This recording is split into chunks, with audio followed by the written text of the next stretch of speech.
Permettez-moi de vous souhaiter, chère Église et amis, une bonne année 2022. Je sais que c'est la convention, c'est de se souhaiter santé et prospérité, mais je te souhaite avant toute chose plus de Jésus. Jean, l'apôtre Jean, écrit à Gaius, il lui dit, bien-aimé, je souhaite que tu prospères à tous égards et que tu sois en bonne santé comme prospère l'état de ton âme. Si ton âme est en bonne santé, le reste va aller. Donc, je te souhaite d'avoir plus de Jésus. Je sais quelquefois, tu t'attends peut-être de ton pasteur qui va réclamer la faveur de Dieu sur 2022. Je suis pas à l'aise de réclamer la faveur. Je suis pas à l'aise de réclamer la grâce qui est une faveur imméritée. Je veux simplement prier à la fin du message que Dieu, qui est notre bon Père, prenne soin de ses enfants, non pas parce qu'on le mérite, mais au nom de Jésus. Et je sais qu'encore une fois, quelquefois, certains pasteurs vont proclamer que 2022 va être une année de bénédiction, de succès et de réveil. Non, je ferai pas ça. Je ferai pas ça. Pourquoi? Parce que je ne crois pas que la puissance est dans la proclamation des croyants. La puissance n'est pas dans nos paroles, elle est dans la parole de Dieu. Il dit et la chose arrive. Donc, je crois à la puissance de la prière, mais non pas de la proclamation. Et en fait, ces vœux de première année, de début d'année, me permettent d'introduire notre nouvelle série qui se nomme Pensées populaires. Donc, en ce début 2022, on va regarder à des pensées populaires et on réalise que des pensées, il y a des croyances, ce n'est pas parce qu'elles sont populaires qu'elles sont scripturaires. Ce n'est pas parce que c'est évangélique que c'est biblique. Donc, dans cette nouvelle série pour janvier-février, on va évaluer ensemble différentes croyances, des dictons, des pensées populaires à la lumière de la parole de Dieu. Vous savez, souvent, même les chrétiens reprennent des pensées séculières, des pensées païennes, un peu comme les biscuits chinois. Hein, un biscuit chinois, c'est réconfortant, mais ça ne change pas ta vie, c'est juste du positif. C'est correct, mais c'est pas parce que c'est positif que c'est véridique. Je lisais dans le journal qu'une dame a fait une plainte parce que à la fin de son repas dans un restaurant chinois, comme d'habitude, elle a eu le petit biscuit chinois, elle l'a cassé, elle l'a ouvert, puis c'était écrit « Tu vas mourir ». Et elle a fait une plainte. Elle ne s'attendait pas à ça parce que généralement, on aime. Hein, dans les dictons populaires, on aime ce qui est positif. Puis oui, on veut rester positif, c'est important, mais on a besoin surtout de vérité. On a besoin de quelque chose de réel, quelque chose de vrai, de quelque chose qui demeure. Et on va regarder pendant les 2 prochains mois à ces croyances populaires qui s'infiltrent dans l'Église et qui sont peut-être positives, mais pas toujours véridiques. Par exemple, il y a 22 mois, on a dit au Québec, ça va bien aller. C'est très positif, mais de toute évidence, ça va pas si bien que ça après 22 mois, avec 5,4 millions de morts dans le monde, avec, je lisais dans le temps des fêtes, que 26% des Québécois sont affectés par la COVID, c'est 1 sur 4. Et encore une fois, les rassemblements sont interdits dans les lieux de culte, comme dans tout le reste de la société. Moi, j'ai compté, j'ai peut-être un petit stock avec les chiffres, c'est dans les 22 derniers mois, c'est 63 dimanches où l'Église de Jésus n'a pas pu se réunir. Et on s'est vu à peu près une trentaine de fois depuis 2 ans, seulement une trentaine de fois, puis plusieurs d'entre des gens qui m'écoutent, tu as été là pas les 30 fois. Donc, on réalise que ça va pas si bien. Et lorsqu'on va être déconfiné, il y a tout aussi le passeport vaccinal à gérer. On va vous revenir là-dessus. Mais il y a des croyances populaires qui sont positives, mais pas véridiques. Par exemple, hein, on dit « écoute ton cœur ». Jésus dit « écoute pas ton cœur ». C'est de ton cœur que viennent tous les problèmes, que viennent toutes les mauvaises pensées. On dit « aide-toi et le ciel t'aidera ». L'Évangile, c'est Christ qui vient aider des gens qui ne peuvent pas s'aider. On dit souvent, il n'y a pas de mal à se faire du bien. Le problème, c'est que la Bible dit que toi, tu appelles bien ce que Dieu appelle mal. Pas de mal à se faire du bien. Quelquefois, ce que toi, tu considères te faire du bien est moralement mal. On entend quelquefois « merci la vie ». Le chrétien sait que la vie n'est pas un concept abstrait. La vie, c'est une personne, Jésus-Christ. Souvent, même des chrétiens vont, lorsqu'un personnage célèbre va décéder, on va dire reste en paix, rest in peace. C'est un non-sens. Tu ne peux pas souhaiter à des gens qui ont pas fait la paix avec Dieu en Jésus-Christ de passer l'éternité en paix. On le voudrait, mais c'est pas le message de la Bible. C'est pas pour ça que Jésus est venu. Souvent, les gens vont dire on envoie des ondes positives. Le chrétien, nous croyons, ça c'est la version païenne de la prière. Mais si tu enlèves Dieu des croissants, ça ne fonctionne pas. Des ondes positives ne changent rien. La Bible dit que la foi, c'est de croire que Dieu existe et qu'il récompense celui qui s'approche de lui. Pourquoi est-ce que la prière marche? Parce qu'elle s'adresse à un Dieu vivant et agissant. Ce que les ondes positives ne font pas. Maintenant, pour ce premier message, on va s'attarder à une croyance populaire qui est souvent même prêchée dans nos églises. Et il s'agit de « vis tes rêves ». Quelquefois, il y a des pasteurs qui vont te dire « vis tes rêves ». Jésus est venu afin que tu puisses t'épanouir et vivre tes rêves. Maintenant, un des trucs pour savoir si un enseignement est vraiment biblique, pose-toi la question, est-ce que tu t'imagines Jésus prêcher ce message-là? Est-ce que tu imagines l'ange, lorsque Jésus va naître, l'ange va arriver, va dire au berger, je vous annonce aujourd'hui la bonne nouvelle d'une grande joie. Aujourd'hui, dans la ville de David, il vous est né un sauveur, qui est le Seigneur, qui est le Christ, qui va accomplir vos rêves. Est-ce que tu imagines Jésus pendant le sermon sur la montagne, heureux ceux qui vivent leurs rêves? Est-ce que Jésus à la croix va dire, mon rêve est accompli? Est-ce que tu vois les apôtres prêcher de vivre nos rêves? Repentez-vous, crois en Jésus et vis tes rêves. Donc, on va regarder ensemble que Dieu a mieux pour toi que vivre tes rêves. Pour 2022, Dieu a mieux pour toi que tes rêves les plus fous. Donc, sans plus tarder, ouvre avec moi dans Proverbes, 16e chapitre. Le verset 4, je t'encourage à aller chercher ta Bible. Aujourd'hui, j'ai 4 petits versets, mais des petits versets avec de grandes vérités pour nous aider à comprendre quel est le plan de Dieu pour nos vies en 2022. Proverbe 16, le verset 4. La parole de Dieu déclare, « L'Éternel a tout fait pour un but, même le méchant pour le jour du malheur. » Première chose à réaliser, c'est que Dieu t'a créé pour un but. Dieu a tout créé pour un but. Quel est le but de l'univers? La parole de Dieu déclare que le but de l'univers, c'est de révéler qu'il y a un Dieu créateur qui existe. Le psaume 19, le verset 2, dit que les cieux racontent la gloire de Dieu. Acte 14, 17, l'apôtre Paul va dire que Dieu, en donnant les saisons, en donnant la nourriture, en mettant le bonheur dans notre cœur, a rendu témoignage de qui il est.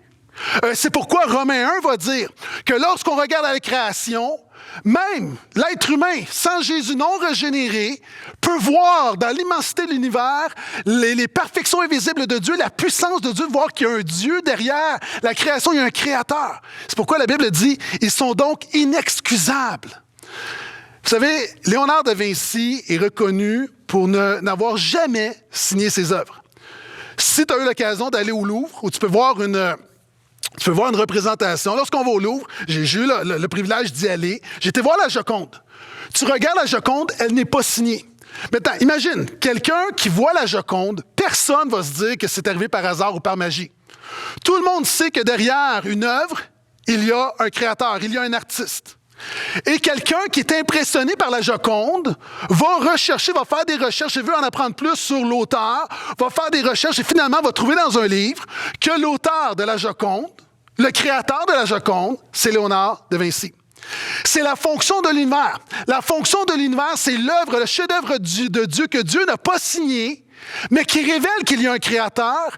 Et le but, c'est d'amener l'être humain à chercher qui est ce Dieu derrière l'univers, de tomber sur la parole de Dieu qui t'explique en détail. Ce Dieu qui a tout créé, avec lequel tu t'es tombé dans le péché, mais qui a envoyé son Fils pour te réconcilier avec lui. L'univers témoigne de la grandeur de Dieu. Quand tu regardes l'univers, tout dans l'univers a toujours une cause. Quand tu regardes à une table, derrière, il y a de la matière première, il y a du bois, il y a un arbre. Quand tu regardes un chandail des vêtements, derrière, il y a une matière première, c'est du coton.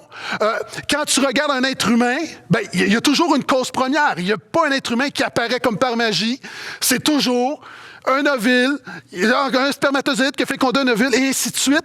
Et il y a toujours une cause et une cause et une cause. Et les scientifiques nous disent que l'univers a été causé par le Big Bang. Mais qui a causé le Big Bang? Et c'est pourquoi quand on regarde à l'univers, on se dit la cause première de toute chose, c'est Dieu. Ma bouteille ici, elle tombe.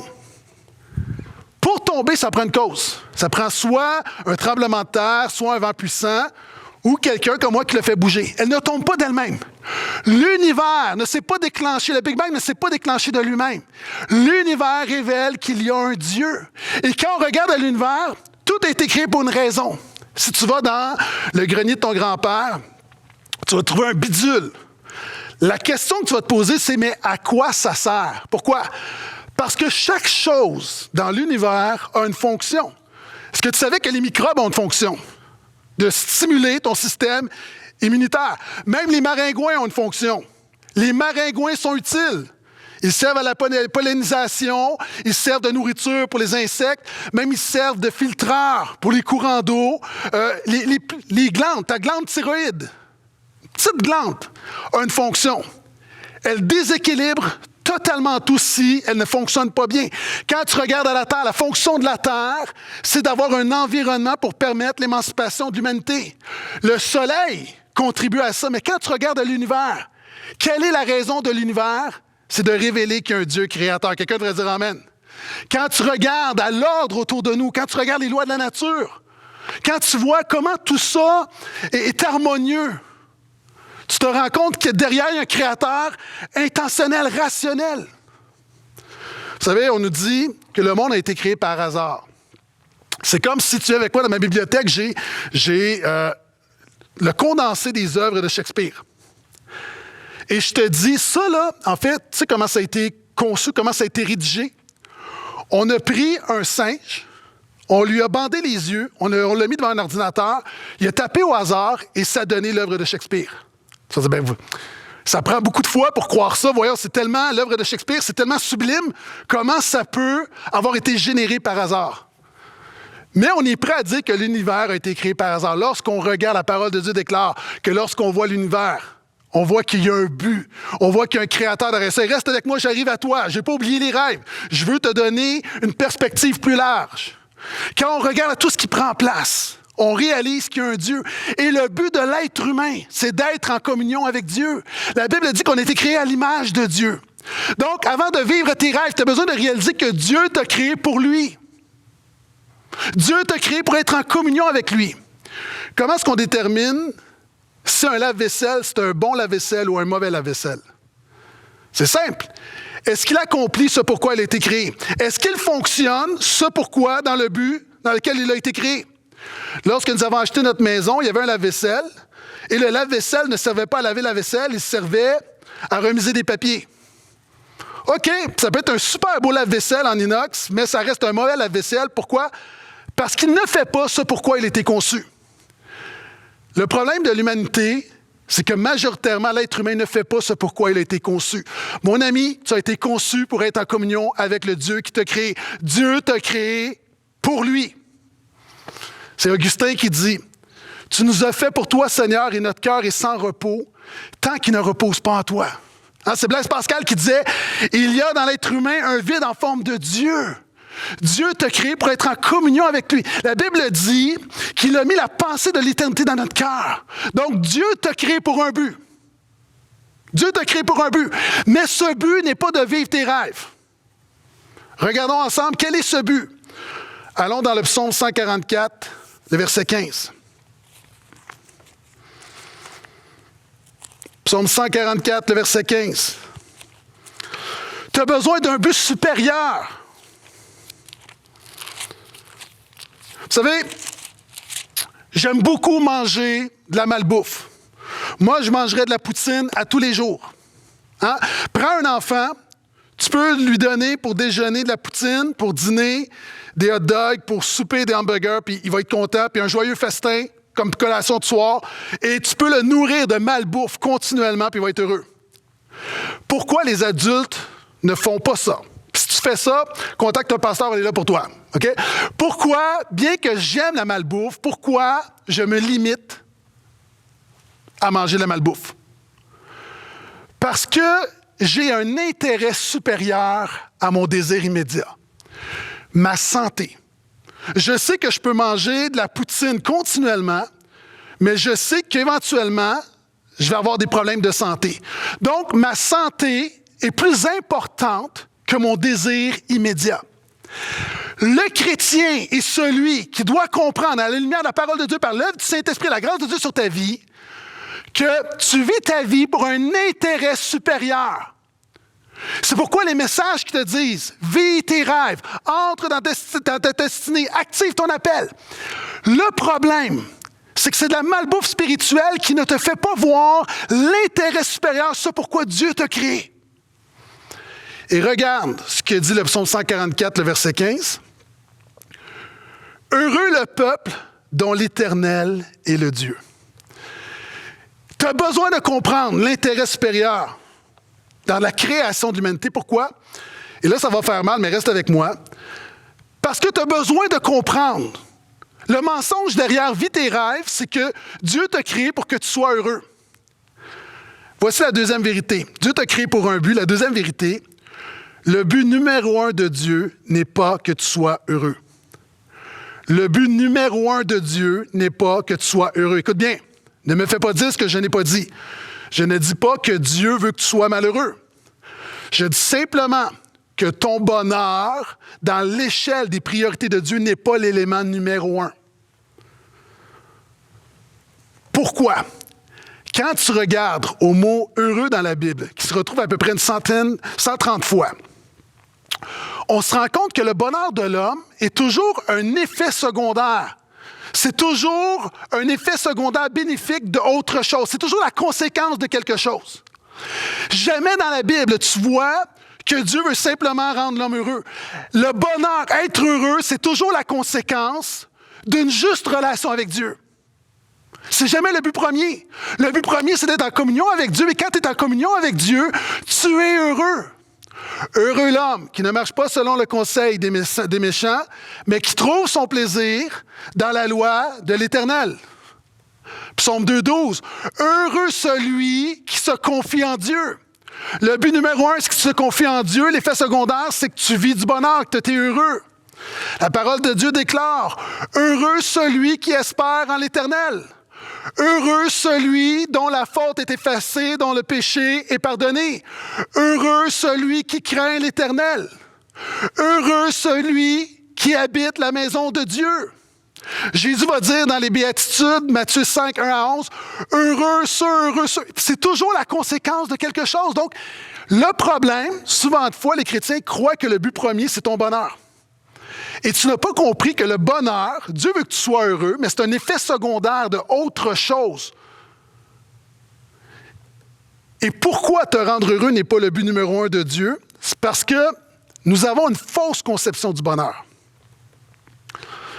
Les chrétiens et les non-chrétiens se disent « Je serai heureux si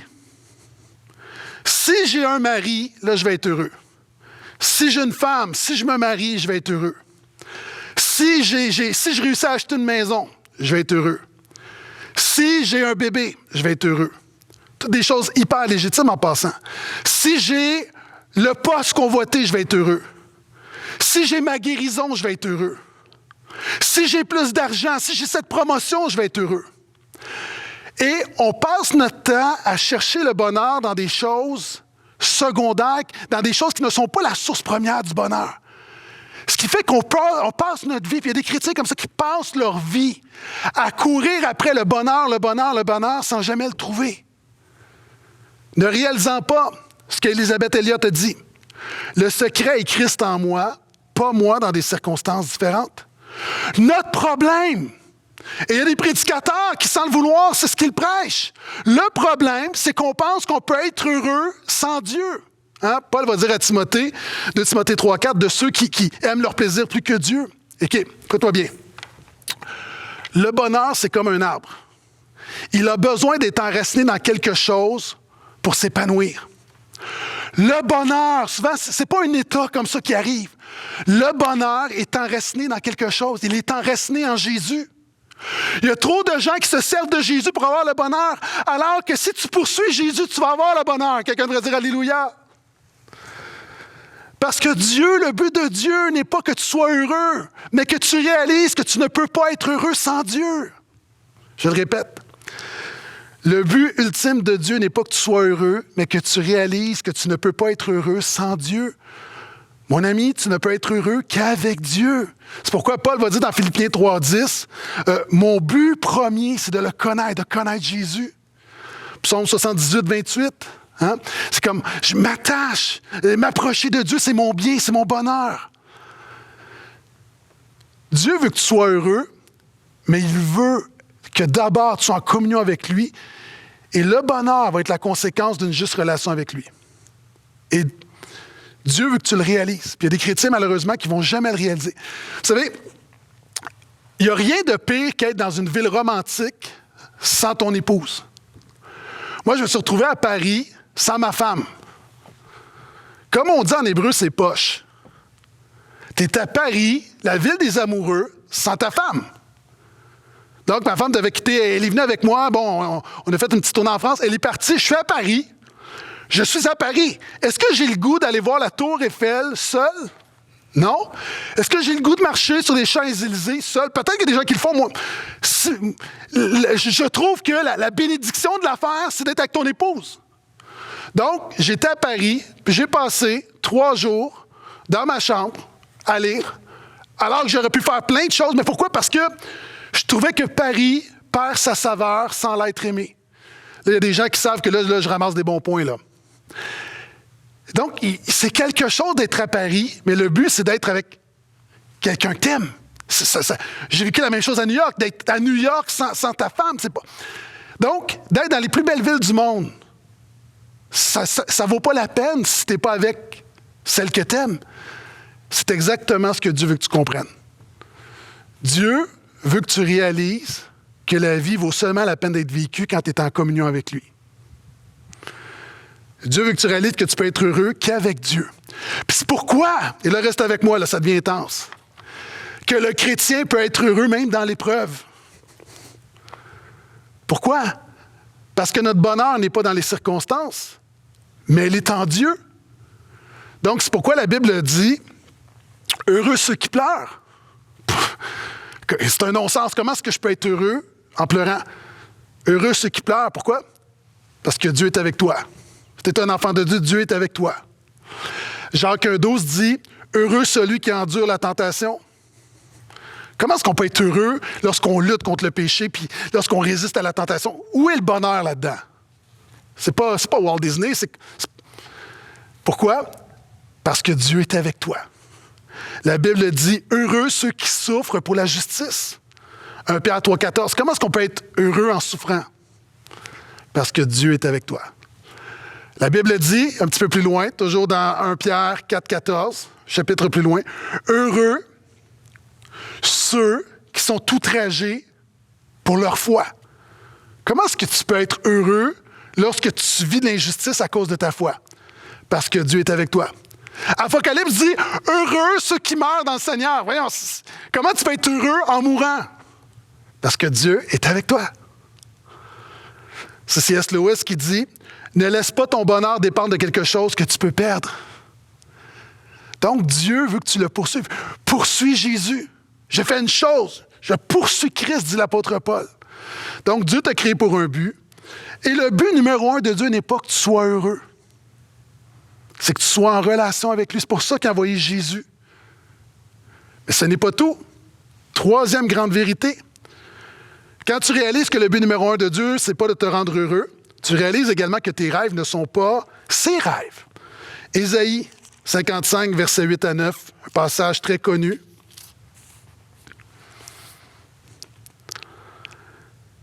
« Car mes pensées ne sont pas vos pensées, et vos voix ne sont pas mes voix, oracle de l'Éternel, ou ainsi parle l'Éternel. Autant les cieux sont élevés au-dessus de la terre, autant mes voix sont élevées au-dessus de vos voix, et mes pensées au-dessus de vos pensées. » Un passage que tous les chrétiens connaissent. Mais si on veut le contextualiser, la parole de Dieu déclare, mes pensées ne sont pas vos pensées. Les pensées de Dieu ne sont pas nos pensées. Les voix de Dieu ne sont pas nos voix. Si on contextualise, Dieu nous dit, car mes rêves ne sont pas vos rêves. Dieu te dit, mon rêve pour toi n'est pas le rêve que tu as pour toi. Pourquoi? Parce que l'être humain, par nature, nous sommes égocentriques. Et nos rêves, puis Dieu ne t'appelle pas à une vie misérable. Encore une fois, ne me fais pas dire ce que je n'ai pas dit. Mais si nous sommes honnêtes, généralement nos rêves, même lorsqu'on les sanctifie, qu'on les glorifie pour le Seigneur, souvent ça se résume à plus d'argent, plus de confort, plus de plaisir, plus d'expérience, plus d'influence, plus de nous, plus de nous, plus de nous. C'est le problème avec tes rêves. C'est le problème lorsqu'on focalise tellement sur la volonté de Dieu pour ma vie, sur mon appel, sur ma destinée, moi. C'est qu'on est dans une dynamique égocentrique et non pas dans une dynamique christocentrique. On vit centré sur nous, ce qu'on peut faire pour Dieu, on ne vit pas sur Jésus, centré sur Jésus. C'est Jim Carrey, l'acteur Jim Carrey, qui dit « J'espère que tout le monde pourra devenir riche et célèbre et aura tout ce dont il a toujours rêvé, afin qu'il sache que ce n'est pas la réponse. » Jim Carrey. « J'espère qu'un jour, tout le monde pourra devenir riche et célèbre et que tout le monde aura tout ce dont il a toujours rêvé. » Hein, en quelque sorte, j'espère que tout le monde accomplisse ses rêves les plus fous, afin qu'il sache que ce n'est pas la réponse. Quand tu regardes aux célébrités, pas besoin d'aller très loin, regarde aux célébrités, regarde les stars.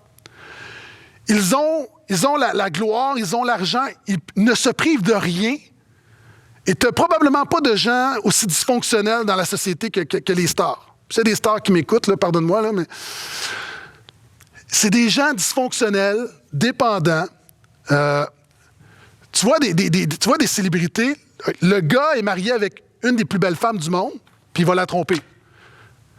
Donc, tu vois, le bonheur, notre conception du bonheur est d'être heureux, n'est pas la conception divine.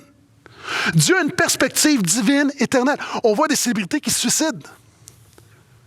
Alors, on se dit, bien, les gens ordinaires, on comprend, mais les gens qui ont tout dans la vie. Pourquoi?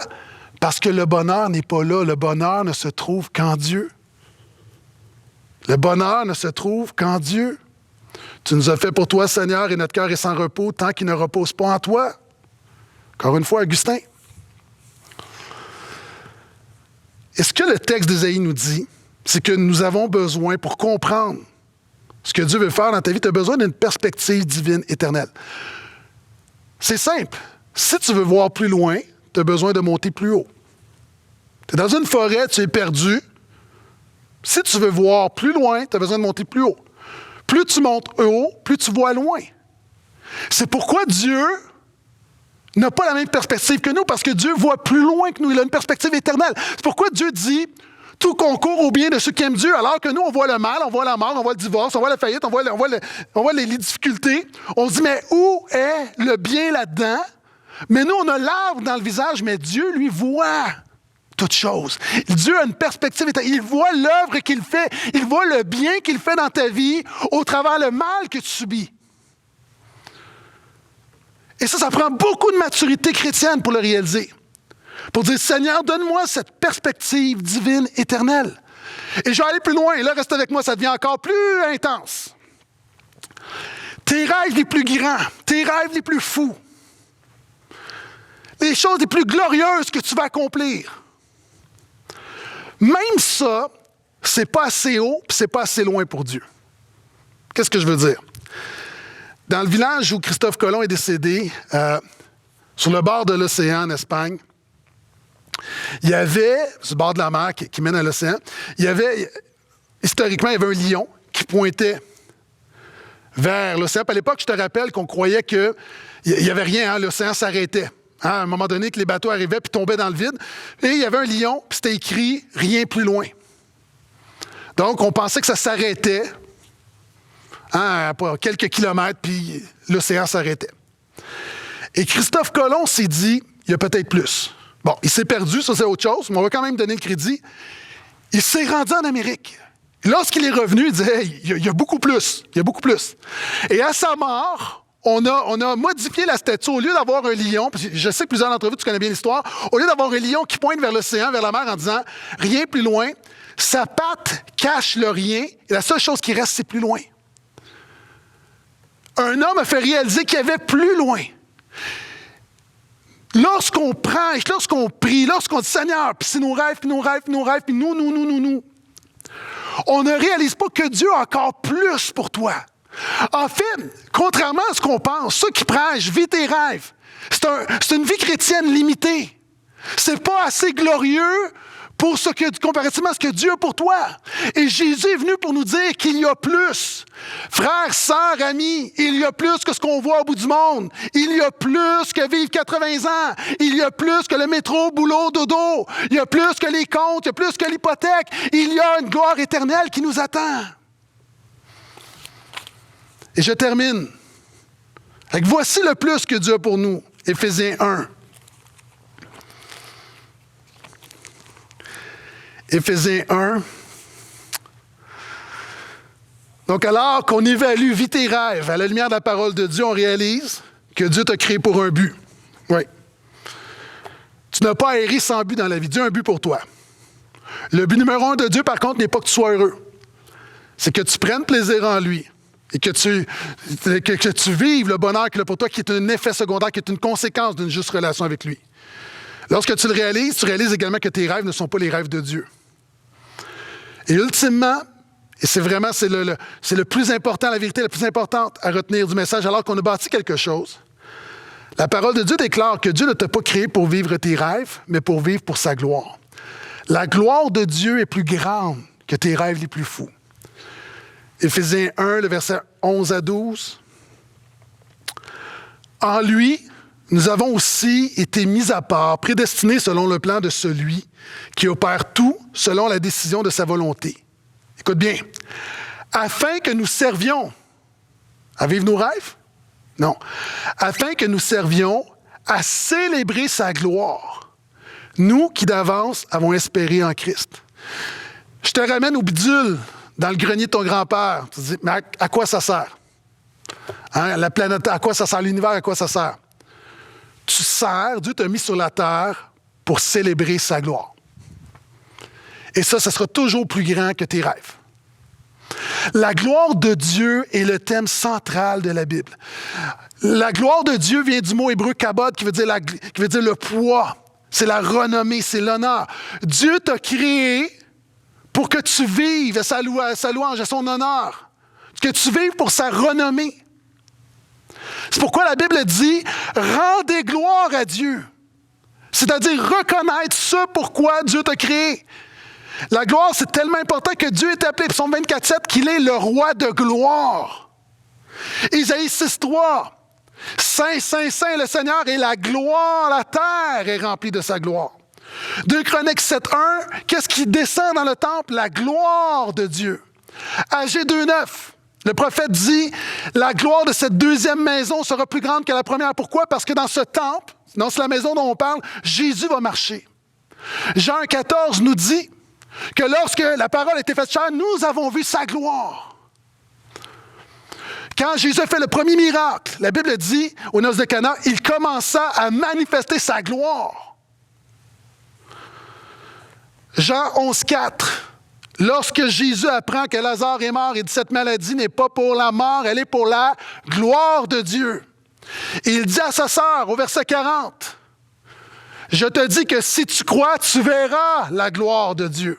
Matthieu 24:30, Jésus va revenir avec gloire. Éphésiens 12 nous dit ici qu'on sert à sa gloire. Romains 3:23, tous ont péché et sont privés de la gloire de Dieu. 2 Corinthiens 3:18, la Bible dit que quand tu viens à Jésus, l'Esprit te transforme de gloire en gloire. 1 Corinthiens 10:31, quoi que vous fassiez, que vous mangez, que vous buvez, faites tout pour la gloire de Dieu. Philippiens 4:19, mon Dieu pourvoira à tous vos besoins avec gloire. 1 Corinthiens 15:43, nous attendons la résurrection des morts, un corps de gloire. Philippiens 2:11 dit, tout genou fléchira et toute bouche confessera que Jésus est Seigneur à la gloire de Dieu le Père. Donc, mon ami, ne vis pas pour tes rêves, vis pour la gloire de Dieu. Les anciens l'avaient compris. Le catéchisme de Westminster, qui est un document historique qui résume la foi chrétienne, déjà dans les années 1600, disait « Le but ultime de l'être humain est de glorifier Dieu et de prendre plaisir en lui éternellement. » C'est John Piper qui récemment, la même vérité formulée autrement, disait « Dieu est le plus glorifié en nous quand on est le plus satisfait en lui. » Reste avec moi, j'ai presque terminé. Qu'est-ce que ça veut dire que Dieu est le plus glorifié en nous quand on est le plus satisfait en lui? Ça, c'est ton but. C'est le but de chaque personne qui m'écoute. D'être en sorte d'être satisfait en Dieu afin que Dieu soit glorifié en toi. Satisfait, ça veut dire quoi? Malheureusement, je vois beaucoup de chrétiens qui sont continuellement insatisfaits. Être satisfait, c'est de réaliser que Dieu nous dit « Ma grâce te suffit ». Tu es dans l'épreuve, Dieu te dit « Ma grâce te suffit ». Même si Dieu ne répond pas à ta prière, sa grâce te suffit. Lorsqu'on est malade, on attend la guérison, Si la guérison ne vient pas, ma grâce te suffit. Lorsqu'on est dans des difficultés conjugales, on est dans les ténèbres, il ne semble pas y avoir de solution. Même dans les ténèbres, Dieu dit, ma grâce te suffit. Lorsqu'on perd des proches, on pleure, on est inconsolable. Mais Dieu dit, ma grâce te suffit. Être satisfait en Dieu, c'est de dire, Seigneur, Jésus est suffisant dans ma vie. Jésus est suffisant dans ma vie. Ça veut dire quoi? Ça veut dire que Jésus est suffisant non seulement pour mon salut éternel, mais dans cette vie actuelle, en 2022, je déclare que peu importe ce qui peut arriver, Jésus est suffisant. Je peux perdre ma maison, Jésus demeure suffisant. Je peux perdre ma job, Jésus demeure suffisant. Dire que Jésus est suffisant, ça veut dire que tout le reste est un extra. Un extra légitime, une bénédiction de Dieu, des choses importantes. Mais le fondement de notre vie n'est pas ma maison, n'est pas ma job, n'est pas mes enfants, n'est pas ma femme, c'est Jésus. Donc, de dire que je suis satisfait en Dieu, c'est de dire Jésus est suffisant. Lorsque tu peux perdre tes économies, Jésus demeure suffisant. Tu peux perdre ton conjoint, Jésus est suffisant. Tu peux perdre un enfant, Jésus demeure suffisant. Tu peux perdre ta santé, Jésus est suffisant. Tu peux perdre la vie, Jésus est suffisant. Pourquoi? Parce que le chrétien réalise, je ne vis pas pour moi, je ne vis pas pour mes rêves, je vis pour Jésus, je vis pour honorer Dieu. Et lorsque tu es pleinement satisfait en Dieu, c'est là que Dieu est pleinement glorifié en toi. Et c'est là que Dieu est le plus glorifié en nous. Quand tu vis pour la gloire de Dieu, c'est là que Dieu se glorifie en toi. Ça veut dire quoi concrètement, Dieu se glorifie en nous? Ça veut dire que les gens regardent à ta vie et voient un homme et une femme ordinaires qui luttent avec toutes sortes de choses, dont la vie n'est pas parfaite. Mais un homme et une femme, quand on regarde à sa vie, on voit la gloire de Dieu, on voit la renommée de Dieu. On voit la grâce de Dieu qui coule de sa vie, qui soigne de sa vie, qui se dégage de sa vie. Je te rappelle que le mot, à l'origine, là, pour le mot pour gloire, c'est le poids. Ça veut dire que lorsque, par la grâce de Dieu, l'Esprit t'amène dans ce chemin où tu déclares que peu importe ce qui arrive, Jésus est suffisant, Dieu se glorifie en toi. Il amène un poids spirituel dans ta vie.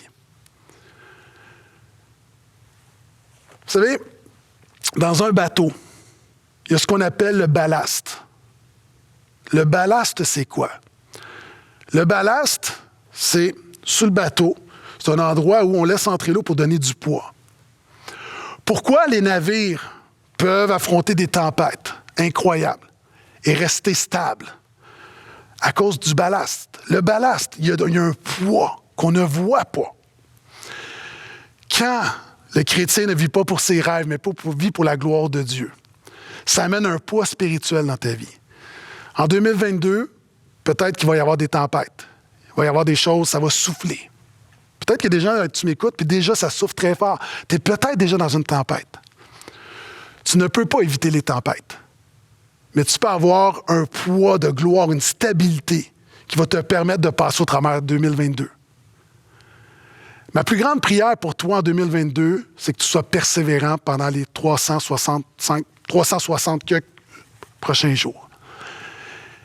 Ma prière, c'est que Dieu t'apprenne à dire Jésus est suffisant, afin que, peu importe les tempêtes, qu'il y ait un poids dans ta vie. C'est pour ça qu'on regarde des frères et des sœurs qui vivent des épreuves, qui vivent des choses difficiles, qui vivent des deuils, qui souffrent, mais qui sont stables, qui affrontent la tempête, mais ils ne coulent pas. Pourquoi? Parce que Dieu leur a appris à dire Jésus est suffisant.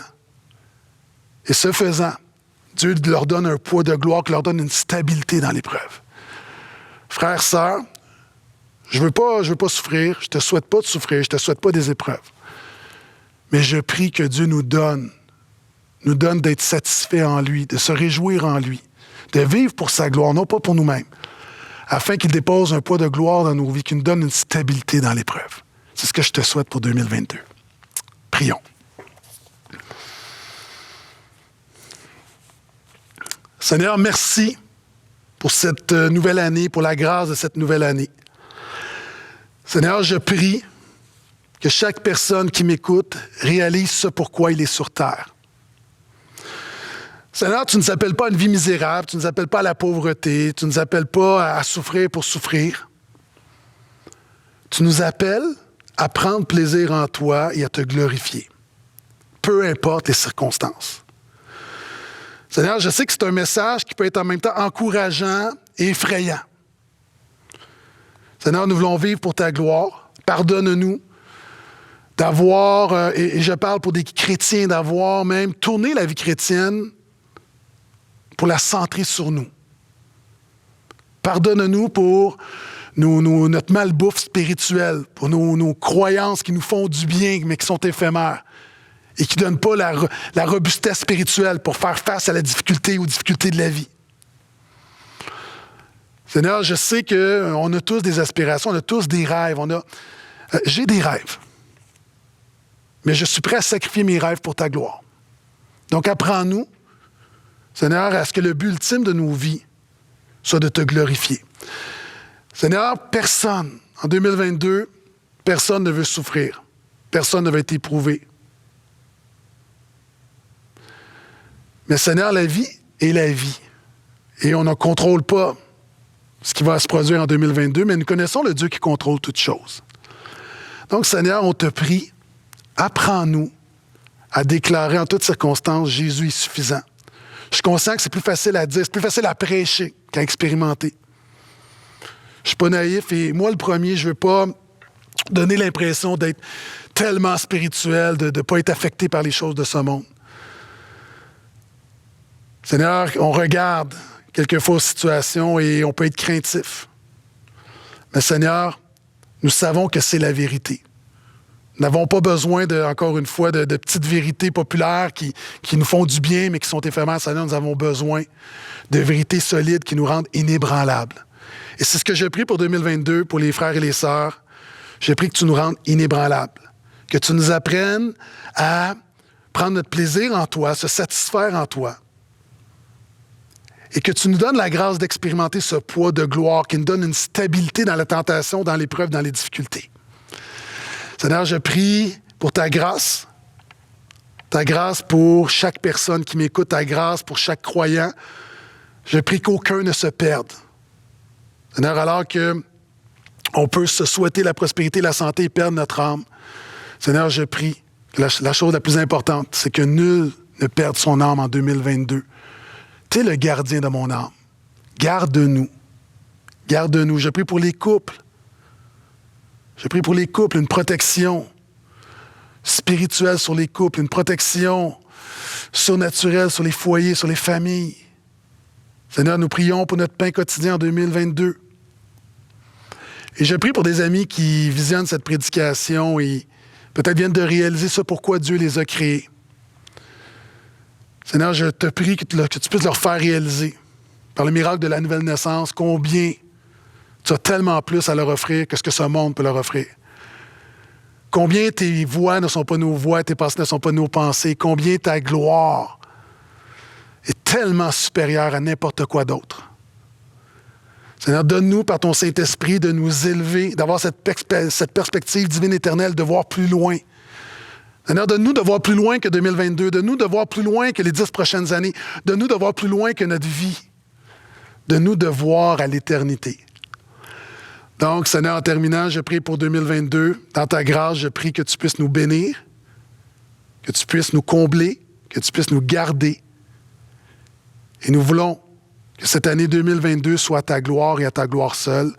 Et Père, on t'a prié dans le nom de Jésus. On ne t'a pas prié encore une fois dans notre spiritualité. On ne t'a pas prié dans nos œuvres. On ne t'a pas prié dans notre religion. On ne t'a pas prié dans nos 50 années de vie chrétienne. On ne t'a pas prié dans le statut de notre Église. Nous te prions dans l'œuvre de Jésus. Et je prie que rapidement, que nous puissions pouvoir se réunir à nouveau. Et je sais que ça fait plusieurs fois que je l'ai en terminant, mais mon cœur déborde. Seigneur, je prie pour cette pandémie. Dis une parole et elle sera finie. Dis une parole, elle sera finie. Seigneur, tout le monde souffre dans cette pandémie. Au-delà des souffrances physiques, souffrances émotionnelles, souffrances économiques, souffrances politiques. Et les églises souffrent, les chrétiens souffrent, tout le monde souffre. Seigneur, nous, par contre, Nous pouvons être heureux dans la souffrance parce que tu es avec nous. Mais nous prions que 2022 soit la fin de la pandémie. Non pas parce qu'on le réclame, qu'on l'invoque, qu'on le déclare ou non, simplement parce que tu es un Dieu bon, un Dieu qui répond à la prière, un Dieu qui honore lorsque tes enfants s'approchent humblement de toi. Donc, nous prions 2022, Seigneur, mets fin à cette pandémie, qu'on puisse retourner à une certaine normalité, peu importe comment est-ce qu'on va l'appeler, qu'on puisse retourner à notre vie. Et peu importe ce que tu vas juger bon de faire dans ta grande sagesse, nous savons que ta grâce nous suffit. Ta grâce a été là depuis 22 mois, et si cette pandémie durait 120 mois, ta grâce sera encore suffisante, Jésus sera encore suffisant. Notre bonheur est en toi. Donc, je te remets chaque personne qui écoute, qui se joint à moi dans la prière. Fait que tu continues ton œuvre en nous et que tu sois glorifié dans le beau nom de Jésus. Amen.